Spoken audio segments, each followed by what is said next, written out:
ਬੁਖਾਰੇ ਦੀ packing ਦੇ ਵਿੱਚ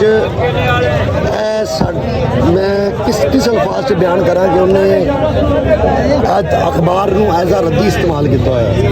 इस तो ज़्यादा कुछ शर्म की घटिया गल कोई नहीं हो सकती। बेशरम ਨੂੰ सोचना चाहिए कि मैं की इस्तेमाल कर रहा हूँ। हाँ जी, उस बेशरम ਨੂੰ सोचना चाहिए मैं किहड़ी रद्दी इस्तेमाल कर रहा हूँ, वो भी आलू बुखारे की पैकिंग दे विच। सिर्फ वजह की है जी, जी उर्दू अखबार है जी वो जरा सस्ती इंग्लिश अखबार नालों तां करके इस्तेमाल की जाती है जी।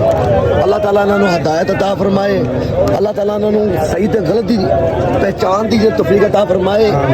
जिस बंदे ने इन्नी दी अकल की या जिस बंदे ने इन्ना भी ख्याल नहीं किया तो उन्हें की करना है, मैंने इस दुनिया के करन की आया हो। उस बेशरम को सोचना चाहिए कि सारा पिछे भी सारी छोड़ो यार, वो तो लिखा ही है। अल्लाह ताला इन्होंने हदायत अता फरमाए। अस्सलाम वालेकुम जी, इधर क्लोज करिए।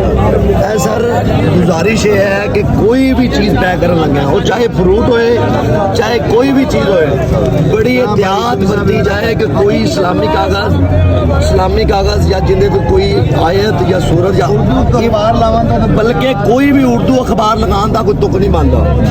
इंग्लिश अखबार लगाओ या कोई होर लगाओ, इन्हें अल्लाह का नाम भी लिखा है, सारा कुछ लिखा है। तुम देखो उर्दू अखबार लगी हुई है कि जी गैर मुनासिब है, इनके कसरत पढ़ने से